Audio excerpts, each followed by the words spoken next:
রাজ্যের কয়েকটি যুবকের প্রচেষ্টায় গড়ে উঠেছে মডার্ন ডান্স স্কুল। আর সেই মডার্ন ডান্স স্কুলের ছাত্রছাত্রীরা গত 11ই নভেম্বর নেহেরু যুব প্রকল্পের সহযোগিতায় মহারাষ্ট্রের ওয়ার্ধাতে অংশগ্রহণ করে ভূয়সী প্রশংসা কুড়োয়।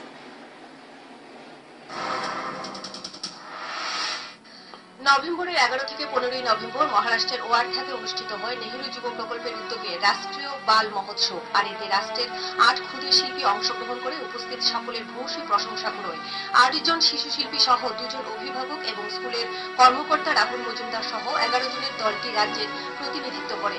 আর এতে বিভিন্ন কর্মসূচির পাশাপাশি শিশুদের মধ্যে সাধারণ জ্ঞানের সঞ্চার করা হয়। বিভিন্ন গঠনমূলক বিষয়ে শিশুদের দৃষ্টি নিক্ষেপ করা সহ বসে আঁকো এবং বিভিন্ন সাংস্কৃতিক কর্মযোগের আয়োজন করা হয়।